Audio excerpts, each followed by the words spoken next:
Oh, yes, it did work. There we are. We've gone live on all platforms, including Instagram. I can see us. Hell yeah. In slight delay, but there it is. Am I Hello. on it? Is it my Instagram or just yours? I have no idea. I have absolutely no idea. It's probably It's just all mine. good. But let's happy nearly Christmas to you, Chloe. Yeah, How are you? you too. It's crazy how fast it's come. Yeah. Now, if you've been waiting around for this, sorry we're a little bit delayed, but that was my fault because I thought I'd try and be really technical and use software to come into Instagram. I really hate the Instagram Live software. I have to Mhm. say, that's one of Yeah. my big bugbears because it's so fussy and it doesn't look particularly good. And they ought to make a better interface for it. So yeah, but this looks better. You'll Good. see if you're watching this. If you're watching this now on Instagram, it looks great. There you are. You see Perfect. both of us Amazing. next to each other on the screen, and we can even put like little things up, little pictures if we wanted to, or little banners at the bottom. You can, if you put comments, we can get your comments. We can put your comments on the screen. Oh, it's just marvelous. It's Excellent. marvelous. All of the Anyway, things that we need. we thought we'd just come on for a little bit of time today. We haven't seen each other for ages, which I know. It's and we truly kept sad. meaning to. We kept meaning to, but it just didn't happen. I know. It's okay. It's okay. It's about to be the start of the new year. We got this. I believe in us. We're going to talk today about our favourite Christmas music, and I did a little promo video earlier, which hopefully made some of you laugh. Some dreadful singing in it. So bad. It was so bad. So bad. I struggled. I struggle too. I honestly like I can't handle severely I off tune. I to do that. I had to sing it so badly into the mic, and then I voice changed it and everything, and I just thought, yeah, that sounds pretty accurate, really. Wait, That's I what it's. had no idea that's you. That's iconic, honestly. So yeah, it's to get that off time and to be that off key is just so fascinating. But that's what it sounds like, folks. If you go to a karaoke at this sort of time of year, Yeah, especially when people have had a few drinks, and it's exactly. pretty awful. So listen, what's your let's start with your Mhm. favorite Christmas songs of all time. My favorite Christmas songs of all time. Oh, this is so tough. But okay, probably. I mean, White Christmas, obviously. That's a good Mm. one. I love. I'm kind of strange, but I do love Mary. Did you know? There's something about it that I don't know. I really love it. It's kind of hilarious because the first time I ever heard it, it was like the Clay Aiken version and like probably I don't know the early 2000s. Right. Um, and then I want to say Pentatonics did a version of it that was like really amazing. Wow. And also a version of Hallelujah that I love as well. But oh gosh, I have so many. Let's just start there for a minute, right? Because you Okay, mentioned White Christmas, the iconic White Christmas. But of course. I remember I used to do a radio show Hmm. really late at night, and it was songs from like the 20s, 30s, 40s. So Yeah, it was all of those really old classic songs, of and course. it was all on vinyl, believe it or not. I actually had them as 78s, a lot of them. Wow, Yeah, it was really dusty. I love that. So there's something special about that. And a lot of the songs from that period are really short. Hmm. They're really quick. So they're only like 2.5 minutes long. They're Right. not elongated like some pop tracks these days. Although I think we've kind of gone long and then come back shorter again. I think we're going back towards short. But that made it really difficult because you used to have to like literally line up a record, get it all set up, get it ready to go, get that one going, and then as soon as that one was going, get the next one lined Right. up. You didn't have a lot of time to A lot think. of pressure. There was a lot of pressure. It was a lot of work at Yeah. 3 o'clock in the morning, right? So, because it was a graveyard shift, etc. But it really did introduce me to a lot of, when it got to Christmas time, a lot of the traditional Christmas songs. I mean, that era of Christmas songs, Yeah. Nat King Cole, and you know, Frank Yeah. Sinatra and all of that. Do you love all of that sort of era of Christmas music? Oh, yeah. I mean, it's iconic and classic for a reason. I think you could turn it on in June and it would immediately, make you feel warm. There's just something warm about it, I think, one of my other favorite songs actually that just came to mind though, is oh my gosh, I'll Be Home with Bells On, which is a Dolly Parton Christmas song. Oh yeah. And yeah, that one is super kind of special to me because I have a vivid memory of like having a holiday ballet recital when I was probably 5 years old. And that song, I'm pretty sure, I don't remember if we danced to that song or that was just like on Fantastic. in the lobby, but I remember I was like obsessed with it. And it was like something my parents could turn on to make me just like jump all around. And it just brought like so much joy. And I think that is what the best Christmas songs do, is they like invoke this energy and just joyfulness in everybody, right? Absolutely. Now I'm going to take you back to my childhood, Mhm. because I grew up in. I was born in 1971. I'm that old.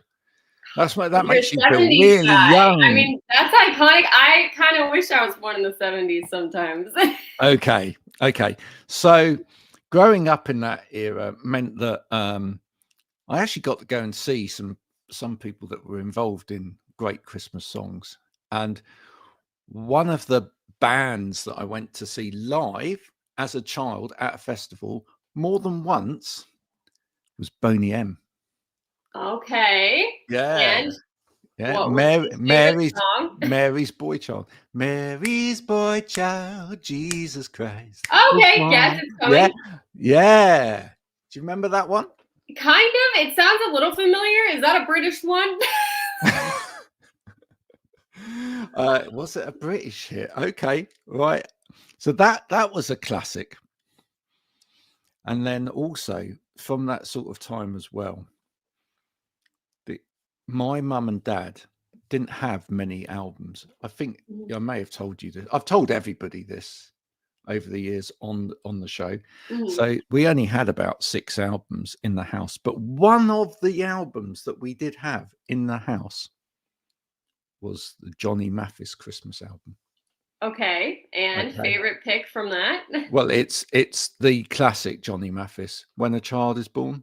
Okay, Yeah. yes, Which yes. has that kind of almost Barry White kind of Right, spoken vocal bit in it.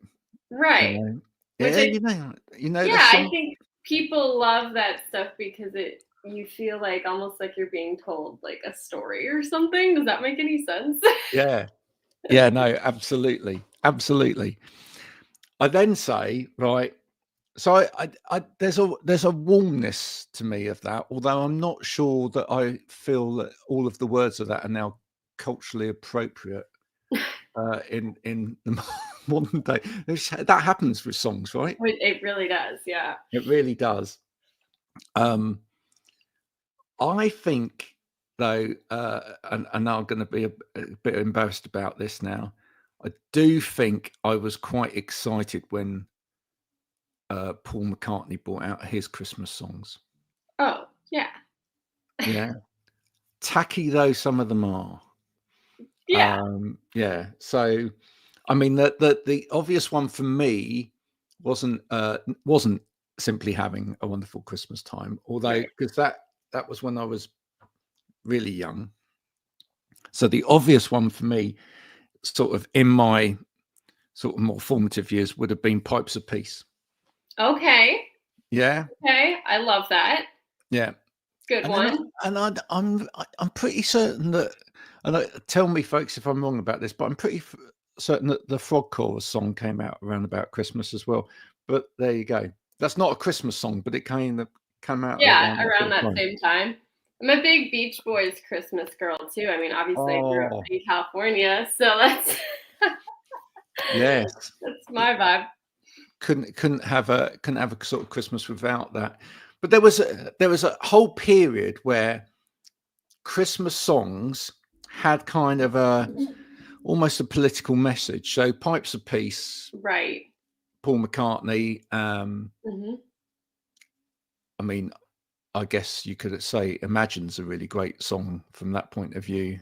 Right. No, sorry, not yeah. Do I mean Imagine or do I No, mean is you talking about the one that they did? It was like a Oh bunch. no, no, no. Happy Christmas, War is Over. Yes, That that yes, yeah, one. yeah, yeah. Yeah. Right. So I think that is that. But then you had like dum dum dum dum dum dum dum dum. Stop the Cavalry. I mean Yeah. that blew my mind as a Christmas song, Right. right? Because it's like, is this about Christmas? Yeah. Fair. You know it's about Christmas, but it's pretty bleak, isn't it? I mean, Right. it's Yeah. about like, you know, Yeah. Yeah. I it's kind of love that though. I love that. Um, mainly the ones that kind of had this positive message and were, really raising awareness and money too for people in need at during like the holiday season. I mean, I think that's so yeah. special. What have been your worst, before we get into some other Christmas classics, what have been your worst Christmas songs over the years? The Oh, worst Christmas songs. Come on, there are some worst absolute Christmas songs. stonkers. Oh gosh, I'm trying to like. Is there a Christmas song that I absolutely hate? I don't know. It must Gosh, be. I really don't know. And it's funny because I saw that you posted this morning what we were talking about, and I was sitting there trying to figure out, oh God, what Christmas song do I hate? Hmm. Probably. I don't know. There's none that I hate. I feel like there's songs that are overplayed for sure. Okay, so what I think we have to do here is we have to go to uh, Rolling Stone magazine Okay. for for some of the worst Christmas, their top 20 worst Christmas songs of all time. Oh gosh. Okay. Okay. What year is this, Uh, by the way? well, no, of all time, Oh, of right? all time. Duh. Okay. Yeah, yeah, yeah, yeah, yeah, yeah. Let's see if we agree with any of these, Okay. and or not. Oh my word! There's some pretty abysmal ones in here. Bleak ones. Okay, so uh, the Pussycat Dolls version of Santa Baby. Oh. Okay. Okay. Oh my word! I haven't El- heard that, but I believe it. Elmo and Patsy with Grandma Got Run Over by a Reindeer. Oh, I forgot about that one too. Oh my goodness me. There's one that I've just got to, and that I cannot agree with, and we need to talk about that one in a minute because I Okay. think it was life changing, which is Do They Know It's Christmas by Band Aid. Do they? Um, Oh, yeah. Why I don't they like that? well, exactly. I think we have to come. I think we have to come back to that. It's so circle. Jessica Simpson featuring Ashley Simpson, the little drummer boy. Okay. Interesting song choice for them. I mean, I was definitely a fan of them back in the Yeah. day. So, Lumont or Lumonte, Dominic the Donkey. I can imagine that being an absolute stonker of a song. yeah. It's apparently it's the spiritual cousin to the Chicken Dance song. Oh. What else have we got in here? NSYNC with I Never Knew the Meaning of Christmas. Well, that's probably true for them. Dear, oh dear. Oh, but they didn't matter to them. It didn't matter because they had enough money. That's true. That's true. They didn't really care about that. They really didn't care about it. What else have we got here? Bon Jovi, Backdoor Santa. Now, I mean that's a shame because you know, I Bon love Jovi, Bon Jovi. Bon Jovi, especially in his heyday, had such a good voice. Oh, he's so good. I'm obsessed. I would have been a groupie for sure. I always say You that. know, I think we'd give him anything. They've actually put the Jackson 5, I Saw Mummy Kissing Santa Claus What? in here. Mm, They put that in the worst? yeah, they put that in the worst. Oh Right my next to gosh. Mr. Bieber with Mistletoe. Okay, you know what? I know that's a newer one. Well, now I guess it's kind of old, but Yeah. I did like that song. There you go. New Kids on the Block with Funky Funky Xmas. Never heard that one. I've never heard that song, but the title alone Yeah. gives me shivers. Oh my god. I think you should re-release that for Christmas this year. Funky Right? Funky Xmas, right? Oh my god. You can't go wrong, I don't think. Yeah. On top of the list was poor old Stevie Wonder. Now, Stevie Wonder's a bit of a hero, Yeah. right? Of course. But apparently, in 1967, at a mere 17 years of age, he released Twinkle Twinkle Little Me. Oh no. Oh dear. I might need to play that one later just to truly I get a think grasp. that's more a case of, look, you know, everybody at a young age, as they're learning to write, is allowed Right. to make some mistakes. Right. Well, I wonder if he actually wrote it or somebody gave it to him. Well, yeah. But don't you think every artist, when they're young, is allowed to make mistakes in terms of Yeah, their for output? sure. And I don't even know if they're mistakes, you know? I think They're allowed to develop. and you're trying to figure out who you are as a writer and what your sound is And as you say, someone may have given that to him. Somebody may have given it to them. Yeah, for sure. Let's go back to Do They Know It's Christmas? Because that was a life-changing moment for me. I mean, Mhm. you know, you wouldn't have been born, so there you go. But do they Band-Aid getting all of those pop stars together for the first time? We'd never seen anything like that on the planet. Right. Yeah. We'd never seen anything like that. And then obviously there was the American version, and then there is, if anyone wants to see anything funny, there were, at the same time, I think there was a Scandinavian version with lots of like heavy metal, air metal, with all of the big hair. So, and it's a dreadful song. Oh It no. was put out at the same time. But Do They Know It's Christmas? With its like little Z car theme bit in there that Majura wrote, and obviously the main chorus with that came from Bob Geldof. It was an absolute classic song. Right. I think it's celebrating 40 years this year, Wow. something like that. Wow. Yeah, they're re-releasing it as like a merged version, right, for its anniversary. Mm-hmm. But I thought, I still think it's a very poignant song.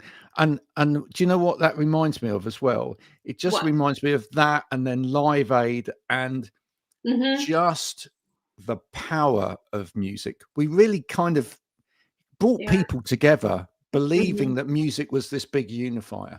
Yeah, no, it's true. And I think it was such just, I mean, again, I wasn't really alive, but I've watched documentaries on it, and I don't think they've been able to replicate it in the same way since. And I don't know if they will, which is quite sad to say, but it's just with things like, Spotify and streaming and that sort of thing. It's just, I feel like it doesn't have the same impact.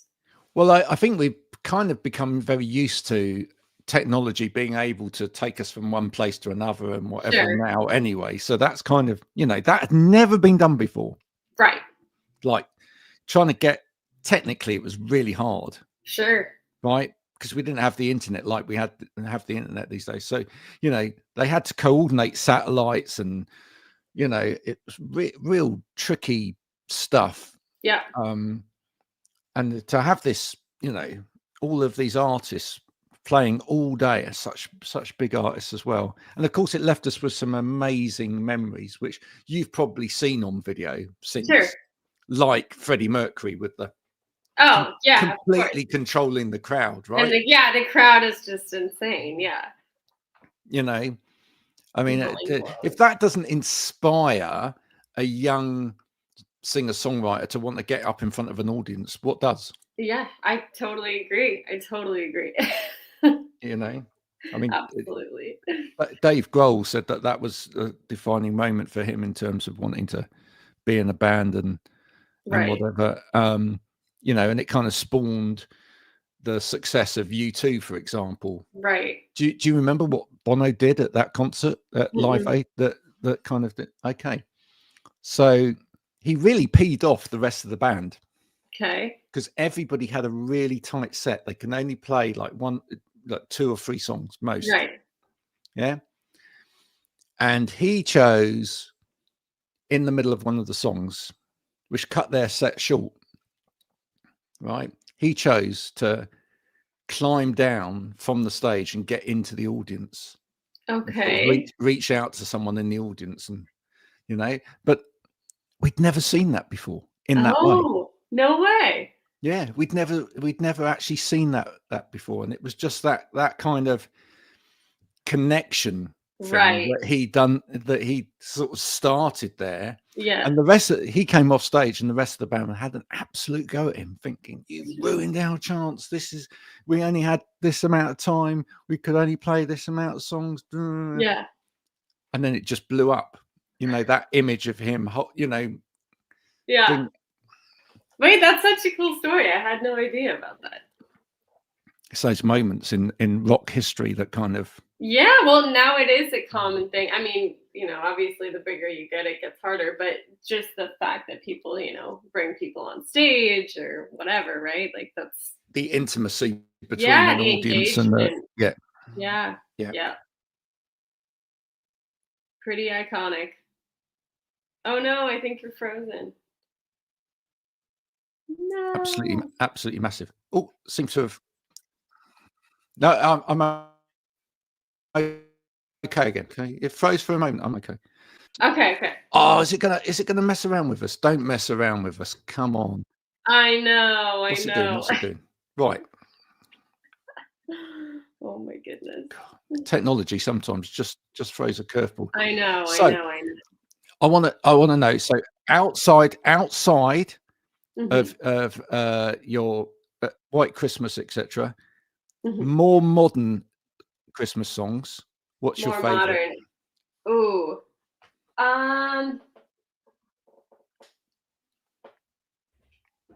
I would say again, probably more of I don't know, just Pentatonics is kind of modern.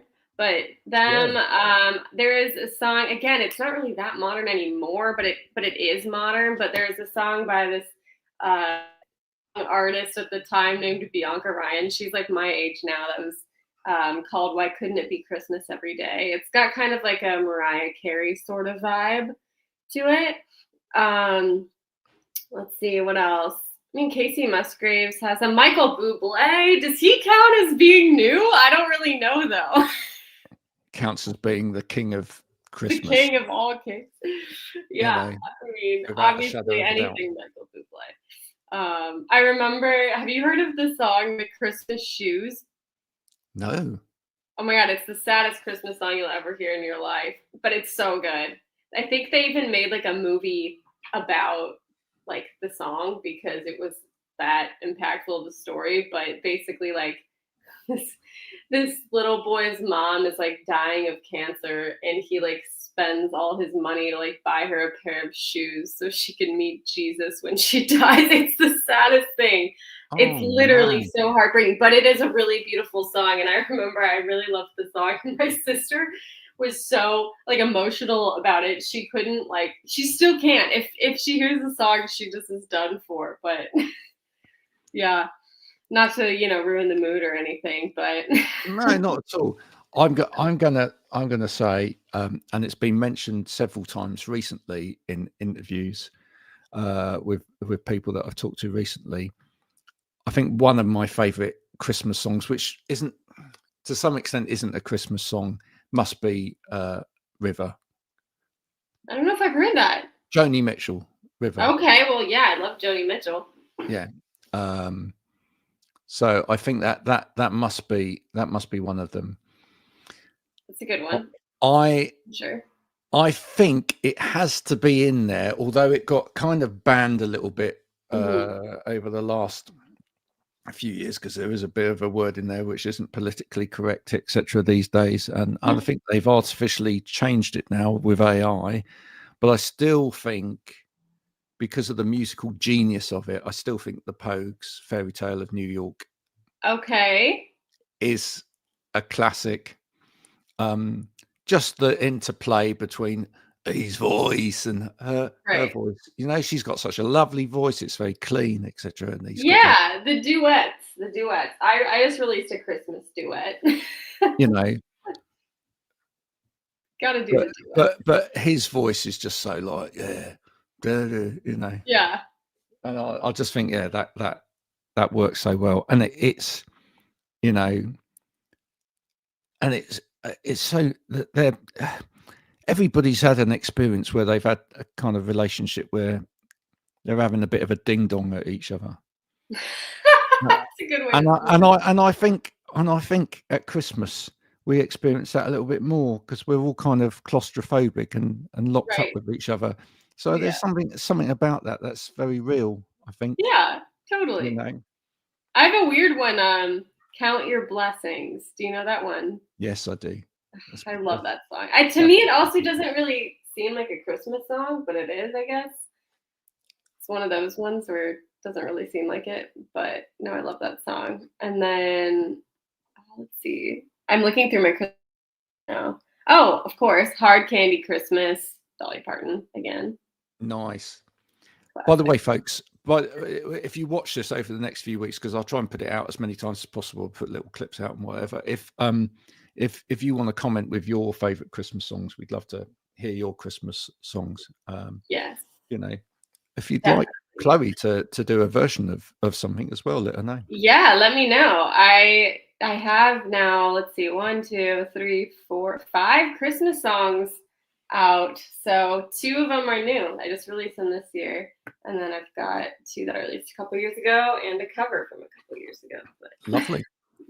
I had someone that just released a Christmas song on the other day, Casa Jackson. I don't know if you've heard of her over in the UK. Oh, you should look her up. You'd love Casa. Okay. She's been doing a lot of the stadiums over here. She's been touring with JLS. Okay. Remember JLS? Yeah. Don't know who JLS is. No.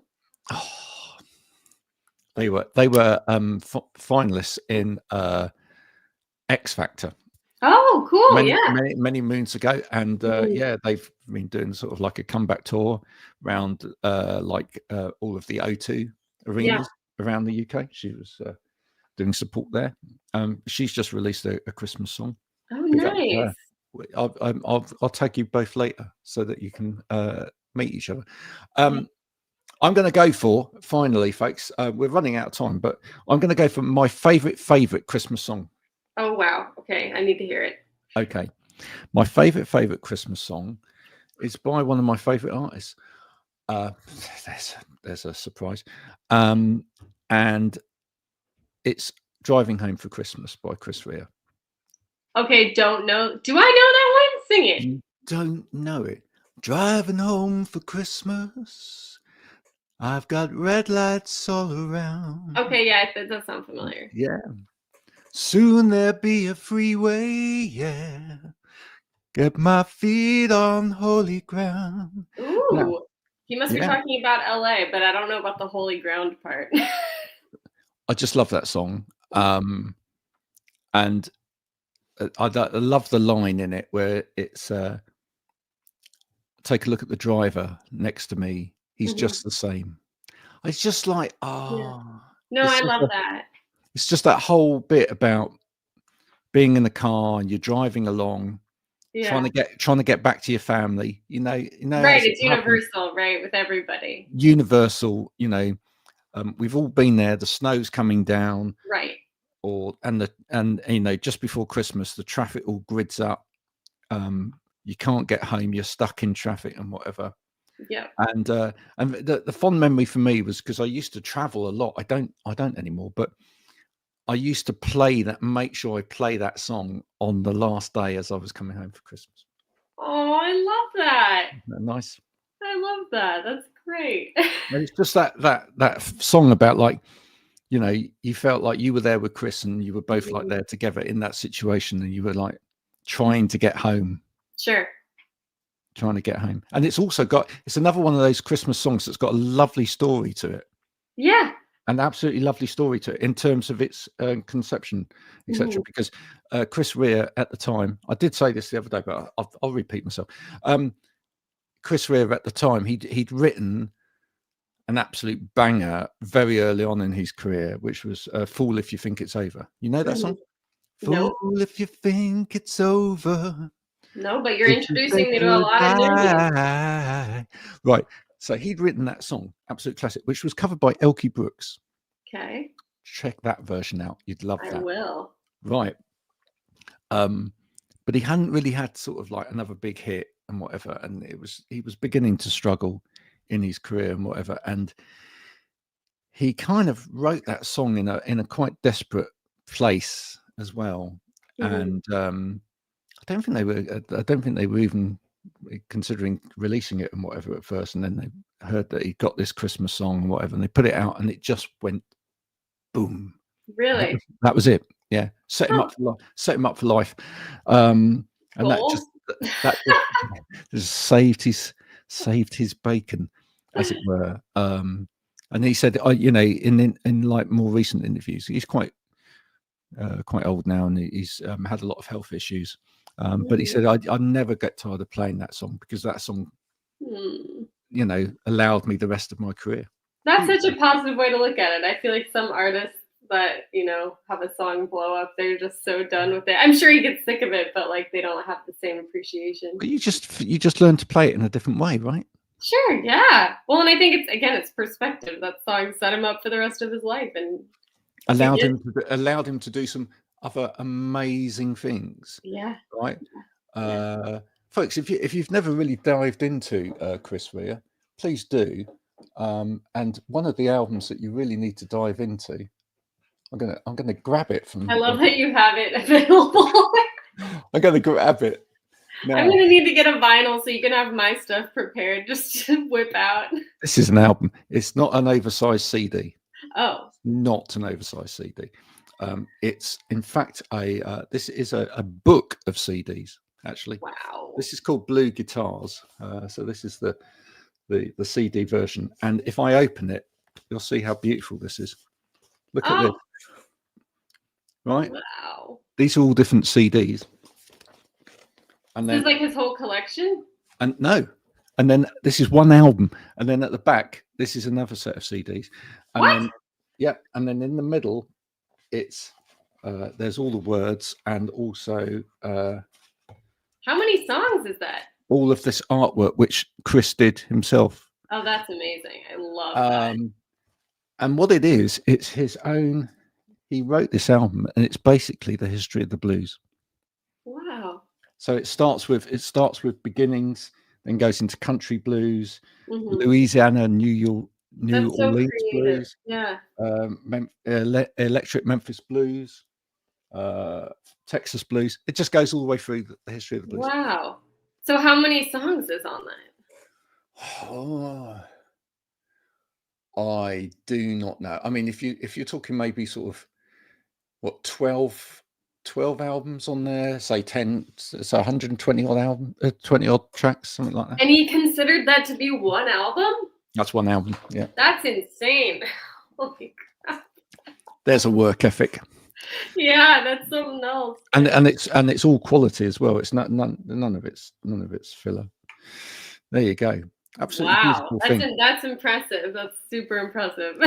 That's inspired you to get going next year, isn't it? Yeah, I mean, it sounds like, well, I guess people had way better attention spans back then. I wish that I could get someone to listen to that. I think Taylor Swift might be able to do that, but even that might be excessive for her. I'm not sure. Listen, Chloe, it's been a pleasure meeting you again. You still haven't sent me anything for the board. I'm gonna publicly shame you while we're here. You need to send me a photo or something for the board. Wait, I didn't know this. You never told me this. Well, I'm telling you now. Okay. This is the board. These are all photos of people that have been on. You've been on a few times, so we Yeah. need to do that. Okay. Folks, as well, just before we go, there is now a website for my music. It's at mymusicpodcast.com. There you go. Exciting stuff.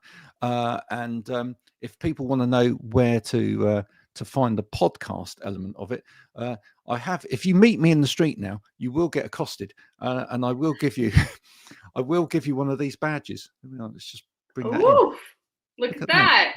Look at that. Yes, we Bit of love a merch. QR code. Yeah, so look at this nice acrylic badge. Look Wow. at that. Yeah. Which enables you to immediately go to the podcast and download that. You see merch and all of that. You should just get it tattooed on you. Oh, that's a good idea. Right? Just hey. Except I don't do tattoos because it's pain. Yeah. Big up to everyone that gets tattoos. Yeah, I like them. Permanent. We can get I like them on other people, but not on me. Fair. It's been wonderful meeting you. Folks, I hope you've enjoyed that little whiz into Christmas. I hope that's given you a bit of festive spirit to think of. And you know, I hope you all have a wonderful Christmas. As I say, we'll put some bits and pieces of this out over the next few weeks as well. Do get in touch if you've got a favourite Christmas song. We'd love to hear from you. And, you know, we'll catch up in 2025, which is going to be a great year. Have you got lots planned for next year? Yeah, I mean, so far, definitely pushing the Fall I'll Love You and Christmas is Coming to You, those two Christmas songs that just came out, which is exciting. And then I have a few other collabs that I'm releasing. I just released two actually as well. And then I've got some merch that's coming out, which I'm really excited. Yes, so excited. You have no idea. It's been like years that I've been trying to get this stuff ready. So finally getting some merch coming out. Just make sure you get some in extra large. That's all I'm saying. Yes. Oh, for sure. Definitely. There will be so much variety. I'm really excited about that. So I'm actually wearing some band merch today that I got sent. Are you? Yeah, I'll give them a big up. Look, there we are. Berries. Oh, love it. Thank you so much. Berries. Berries. Great band. Thank you very much. Well, I like the band name. Thanks for sending that through. Yeah. We wish you a Merry Christmas and a Happy New Year. We will see you soon. Chloe, thank you so much for joining in today. Until next time, bye for now, everybody. Bye, guys.